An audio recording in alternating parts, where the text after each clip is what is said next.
Good afternoon, family. Welcome to Texas, friends. As you can see, the magnificent Lone Star right above this incredible hacienda. And this is Texas in Kenya. Welcome, folks. Welcome, folks. Obviously, today we are not in Karateng. I drove nearly 3 hours to just come and marvel at this masterpiece done by my friend somewhere very close to the border between Kenya and Tanzania. I'm telling you, folks, people are serious. People are coming back home, and they're coming back home in a big way. As Mr. Orange would say it, we are coming back home bigly. The size, the grandeur, everything out here is just massive. And so I want you to join me. Let's marvel at this masterpiece here. Let's walk around. I'm going to show you everything in here. We are going to walk around.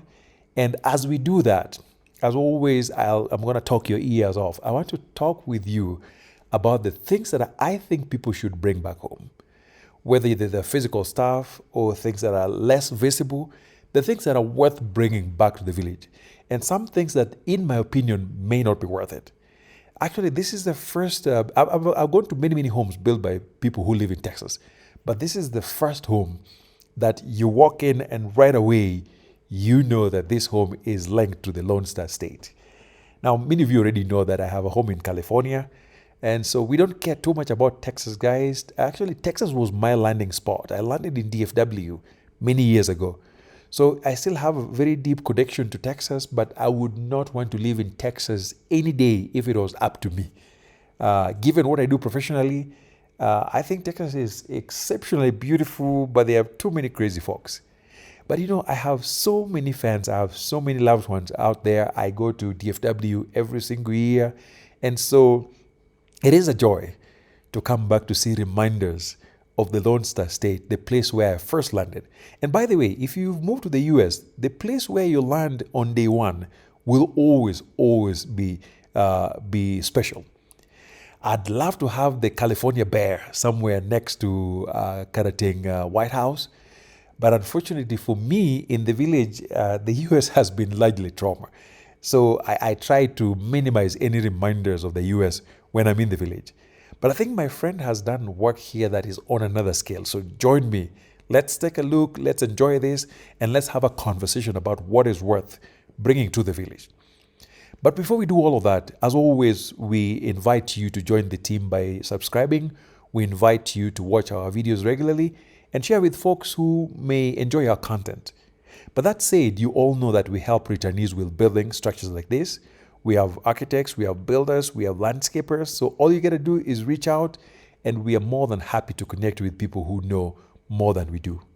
I'm still in the village. I am loving it, but whenever possible, I go back to California. So come with me. Let's look at this property and let's talk about what returnees bring home. Now, there are a lot of things that people bring home. I'm thinking about things that we physically import from diaspora, whether we live in Asia, we live in Europe, we live in America. There are things we import. But then there are things that come with us in person in terms of change attitudes, different ways of thinking, and all that stuff. And I just want to share my perspective about things that I think are worth bringing home and things that probably we may want to leave abroad.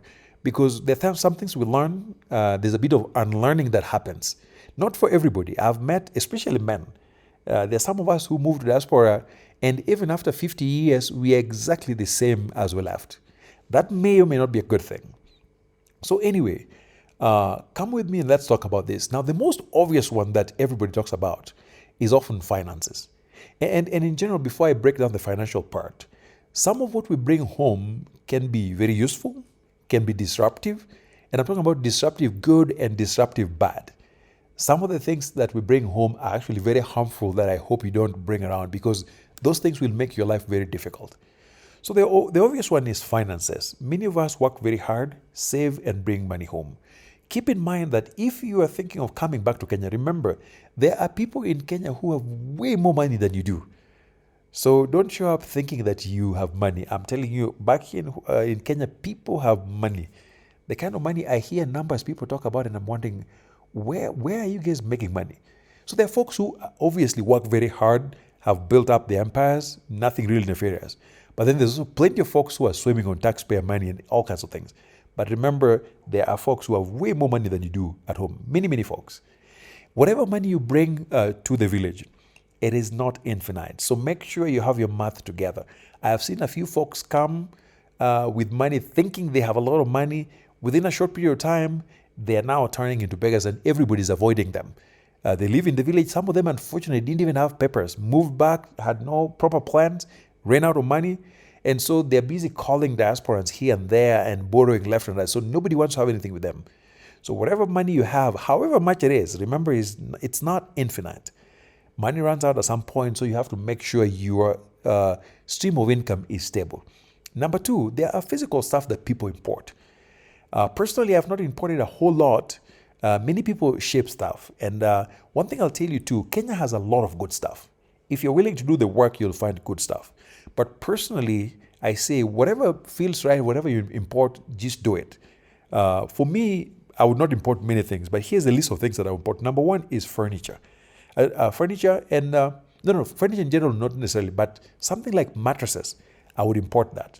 Because I'm telling you, at home here, I have not found proper mattress. In fact, the kind of mattresses that we sleep on, I don't think, these ones are not designed for same to occur.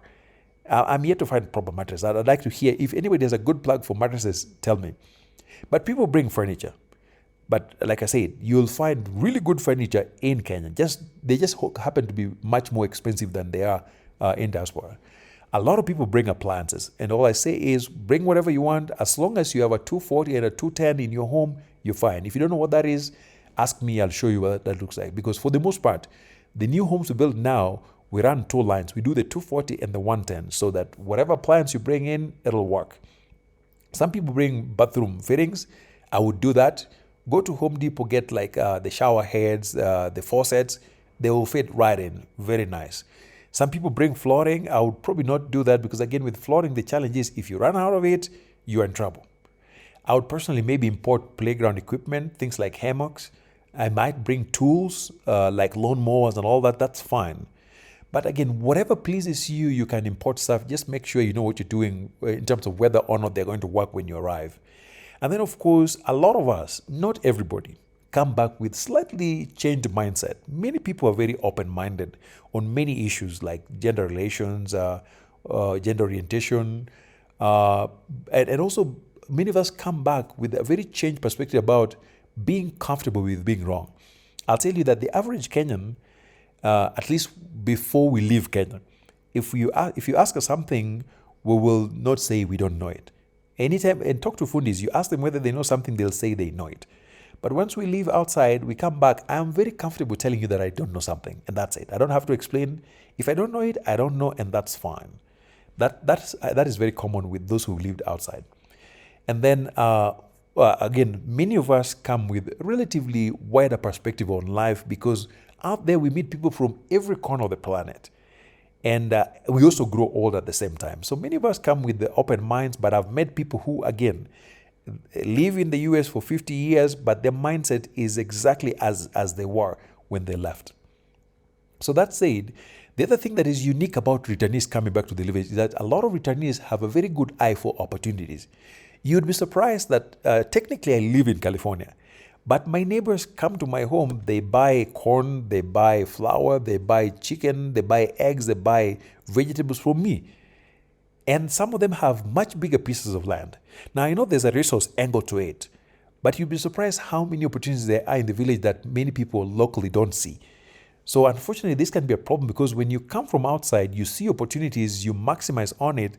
There are people who will feel certain kiwaru around that. So things like that can happen, but I don't worry about that.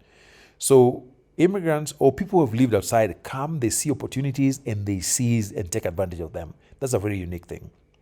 And also I know that those of us who come back after living outside for a while, when we come back, we have very limited tolerance to amila. And amila basically in Greek is just a term that is used to describe lack of sophistication. So when we come back, we really struggle with things that don't seem sophisticated in the way that they're thought out. So we don't entertain amila for the most part. And it doesn't matter whether we are talking to our parents, our siblings, or government officials. those things mean very little to us. And so that's a very common thing when I see folks come back. But lastly, a lot of us, unfortunately, bring back broken bodies and broken minds. Health-wise, things change because, of course, we are older. For me, sometimes I'm climbing up a tree or stairs, and I feel certain things I've not felt my entire life. And having lived with constant stress under survival mode for many, many years, many of us come back with broken minds as well.